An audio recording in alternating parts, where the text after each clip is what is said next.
écoutez, ça apparaît clairement que le Rwanda a représenté son fils MC-M23 à la conférence humanitaire de Paris. Et c'est à la limite gênant de voir de ce que nous avons appris. Parce que vous savez, madame, lorsqu'on organise ces types de conférences, il y a des codes. Il y a un protocole qui doit être tenu, qui doit être respecté. Autant vous avez vu que les discours inaugurants ont appris le président Macron et c'est lui qui co-organisait les présidents Faure et Simbe, autant dans les protocoles, il était prévu une conférence de presse qui devait être organisée pour le ministre français Jean-Noël Barrot et son homologue togolais, parce qu'ils avaient l'organisation. Et donc, le fait que vous avez vu les gesticulations du ministre du réseau social, c'est d'abord sortir du cadre de ce qui a été prévu. Et c'est de l'agitation, comme nous avons eu l'occasion de le dire. C'est de l'agitation parce que très rapidement, il devait porter la parole du mouvement du fils qu'il représentait. Je crois que là, il agissait plus comme le père qui parle pour le fils, parce que le fils ne pouvait pas être présent, parce qu'il n'était pas justement qualifié pour ce type de discussions. Quoi qu'il en soit, nous savons que c'est le président rwandais qui est le créateur, le porte-parole, les géniteurs du M23, et que la sortie de son ministre des Affaires des réseaux sociaux est illustratif justement de cette complicité. Mais une complicité, j'allais dire, j'ai envie de dire même démoniaque.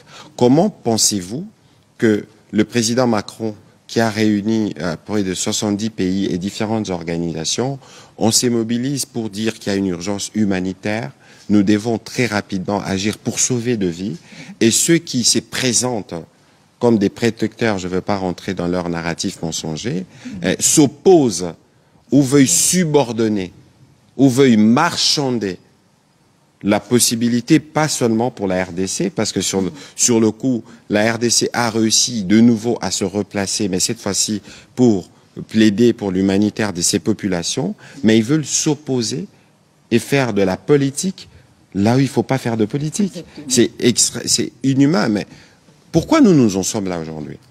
Supposons que nous ayons dénié aux Rwandais l'accès à notre sol en 94. Qu'est-ce qui serait advenu? Qu'est-ce qui serait advenu? Et donc, depuis les génocides rwandais en 94, c'est nous qui payons les prix.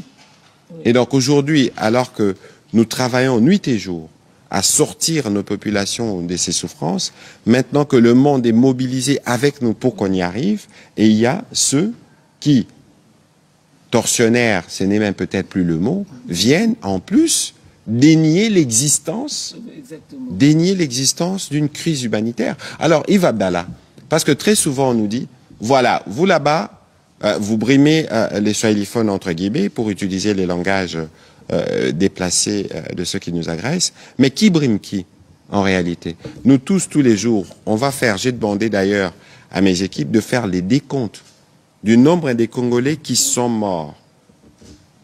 On ne parle pas des 10 000 ici qu'il y a eu pendant l'attaque de Goma, de nombre de Congolais qui sont morts depuis, on est à des milliers.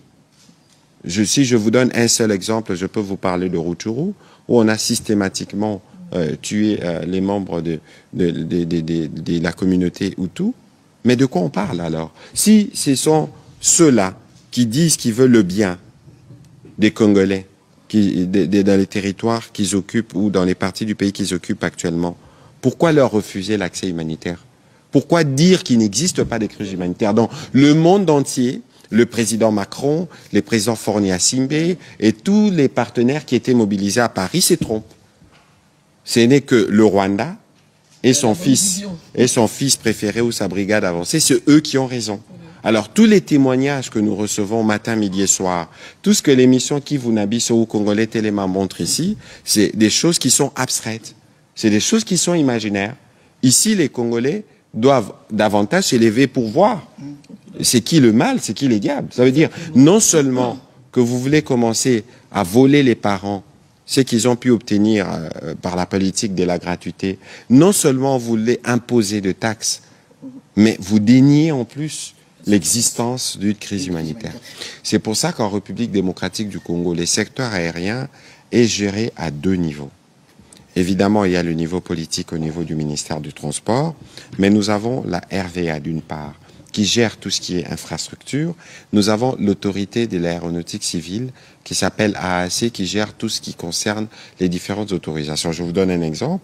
Il n'y a aucun vol, aucun avion qui peut venir sur les territoires de la RDC sans que préalablement il n'ait obtenu les autorisations, sans que préalablement il n'ait transmis les identifiants de l'avion, donc l'immatriculation, et les membres d'équipage, le manifeste, donc le nombre de passagers, et ce ne sont que après avoir présenté tous ces documents que l'AAC délivre un document qui vous permette de survoler le territoire congolais. Parce que qu'on ne vous trompe pas, les avions sont guidés.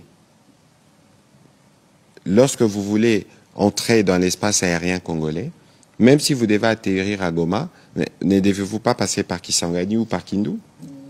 Et puis les aéroports sont codifiés dans le langage des spécialistes. Et donc c'est illusoire alors de penser, parce que si c'est Pantin qui occupe les provinces ou les villes plutôt de Goma et des Bukavu, avaient eux la légitimité moindre, ils auraient déjà commencé à utiliser ces aéroports. Voilà. Il n'y a aucun aéronef qui peut, dans ces contextes où nous avons émis un NOTAM. Un NOTAM, c'est un signalement que nous avons fait à l'OACI pour dire qu'aucun avion ne peut atterrir ni à Goma, ni à Bukavu, du fait de cette occupation rwandaise avec leurs supplétifs. Et donc, dès lors qu'on a pris ces décisions, aucun avion ne peut atterrir. Et donc, l'idée ici, parce qu'il y a une urgence humanitaire, parce qu'il ne faut pas oublier même en droit de la guerre, quels que soient les contextes, on laisse toujours un couloir pour apporter de l'appui à ceux qui en ont besoin.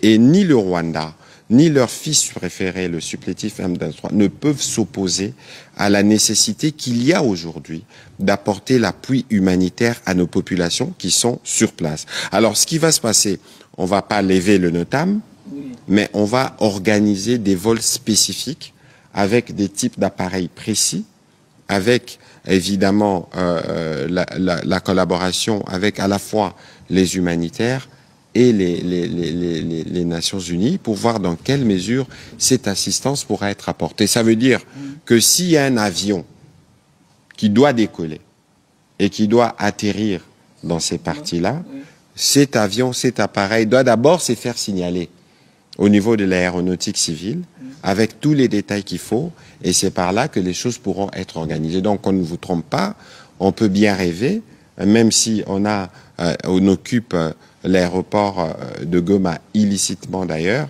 mais on ne peut pas être en droit de décider du trafic qui doit y être fait.